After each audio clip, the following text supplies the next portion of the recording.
টানা বেশ কয়েকটা বড় বড় বই শেষ করার পরে আই রিয়েলাইজড যে একটু ব্রিদার নেওয়া দরকার, একটু গ্যাপ দেওয়া দরকার।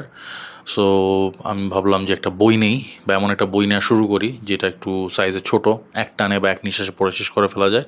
তো that's why I choose Asacharachar 2। So এটা চিরকুট প্রকাশনীর মাসুদুল হক ভাইয়ের লেখা।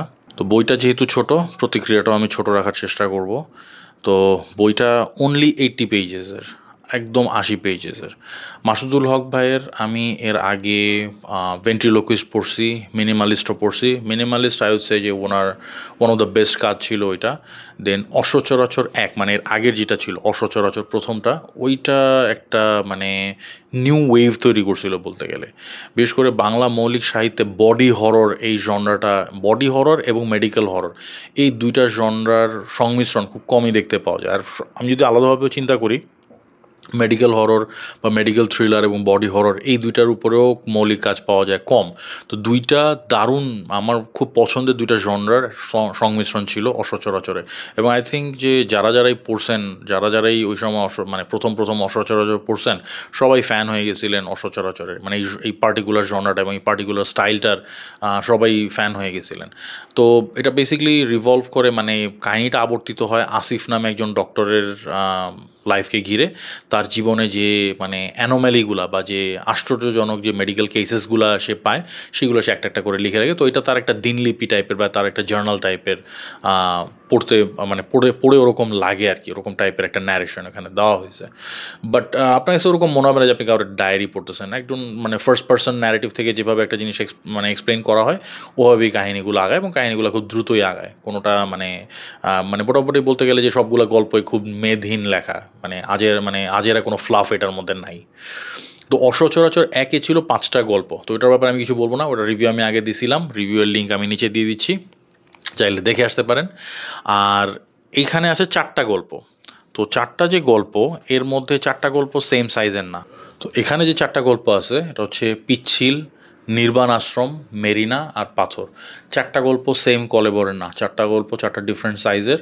বিশেষ করে আমি যদি বলি আমার ফেভারিট গল্প এখানে 2টা। প্রথম হচ্ছে পিচ্ছিল আর 2 নম্বর হচ্ছে নির্বাণ আশ্রম। তো পিচ্ছিলের গল্পটা ছোট্ট করে যে একটু বলি, যে মানে একটা জেলখানা থেকে কিছু কয়েদিরা গায়েব হয়ে যাচ্ছে, রহস্যময়ভাবে গায়েব হয়ে যাচ্ছে, কোনো ক্লু পাওয়া যাচ্ছে না, শুধু একটা রহস্যময় মানে ঔষধের ডিব্বা, একটা ঔষধের কৌটা পাওয়া যাচ্ছে।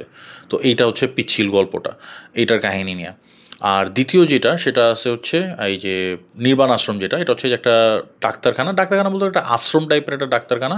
তো ওখানে খুব অদ্ভুত একটা রোগ নিয়ে রোগীরা আসতেছে, বাট ওখান থেকে কেউ মানে বেঁচে ফিরতেছে না বা তাদের আর কোনো হদিস পাওয়া যাচ্ছে না। তো অ্যাকচুয়াল কাহিনীটা কী, তো এটা নিয়ে হচ্ছে নির্বাণ আশ্রম।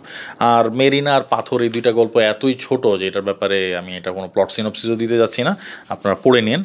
বইয়ের সাথে এই বুকমার্কটা দেওয়া হচ্ছে অসচরাচর স্টাইলের, ভিতরে কিছু ইলাস্ট্রেশনও আছে।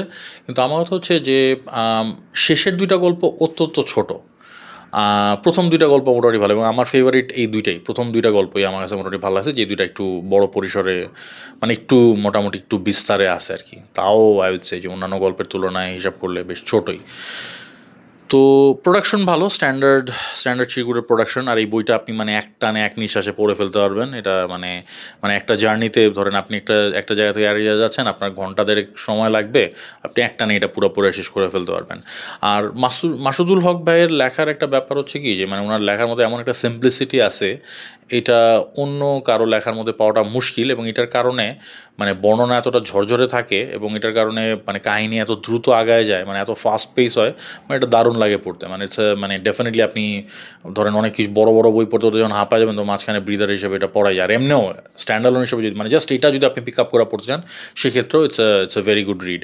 কিন্তু একটা জিনিসই আমার পেট পিভে একটা জিনিস, এটা হচ্ছে যে এটার মানে 5টা গল্প আমি এক্সপেক্ট করছিলাম যে অসচরাচর একের মতো 5টা গল্প অ্যাটলিস্ট থাকবে। শেষের 2টা গল্পে তাড়াহুড়ার ছাপ একদম স্পষ্ট। তো আমি বলতেছিলাম যে ঠিক আছে, আমরা যেহেতু অসচরাচর 2-এর জন্য ওয়েট করছি, আর কিছুদিন ওয়েট করতামই, নাইলে আপনি 5টা গল্পই দিতেন, একটু বড় করেই 5টা গল্প দিতেন।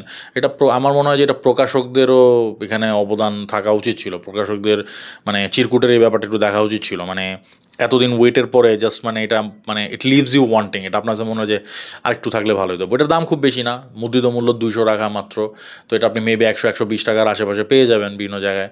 তো 80 পৃষ্ঠার বই 120 টাকা, মানে it's a very good bargain, it's a very good deal, that's fine. But তারপরও যে মন মানে না আর কি। তো ব্যাপার হচ্ছে মাসুদুল হক ভাইয়ের লেখাটাই এমন যে এটা আপনি পড়লে আরও পড়তে ইচ্ছা করবে। তো সেই ক্ষেত্রে মানে যেহেতু বেশি ম্যাটেরিয়াল পাই নাই, কন্টেন্ট এটার মধ্যে কম, রিডিং কন্টেন্ট এটার মধ্যে কম, সেই হিসাবে আমি একটু নিরাশ হয়েছি যে আরেকটু কন্টেন্ট, আরও কিছু পরিমাণ কন্টেন্ট আমি এটার মধ্যে এক্সপেক্ট করছিলাম। এছাড়া প্রচ্ছদ আগের মতোই একটা পার্টিকুলার মানে ওনার এই অসচরাচর সিরিজের যে পার্টিকুলার স্টাইলটা সেটাই ফলো করা হইতেছে। ইলাস্ট্রেশন আগে যে পরিমাণ ছিল এটাতে একটু কম আছে, বাট ওই যে প্রত্যেকটা গল্পের শুরুতে আমি আপনাদের একটু দেখাই, প্রত্যেকটা গল্পের শুরুতে ওই যে সিগনেচার যে ইলাস্ট্রেশনগুলো সেগুলো আছে, আমার সেগুলো ভালোই লাগছে। So overall it was a very good read, but ওই যে মনে একটু খচখচ রয়ে যায় যে আর একটু হইলে ভাল লাগতো। তো দেখা যাক অসচরাচর 3 আসে কিনা, বা অসচরাচর 3-এ কেমন করা হয়। আমার রেকমেন্ডেশন থাকবে একটাই, যে অ্যাটলিস্ট ভাই 5টা গল্পের কমে আনেন না। সো আজকে এই পর্যন্তই। Thank you very much. ইনশাল্লাহ অন্য কোনো বই নিয়ে আবার আলাপ হবে, এবং আমি চেষ্টা করবো আপনাদেরকে খুব দ্রুত এবারের বইমেলার সবচেয়ে ভয়াবহ, সবচেয়ে মানে হররের দিক থেকে সবচেয়ে ভয়ানক বইটার সাথে পরিচয় করায় দেওয়ার জন্য। সো আজকে এই পর্যন্তই। Thank you very much. This has been Lincoln Hasan. I'll catch you in another video. Till then, take care and stay safe. Cheers.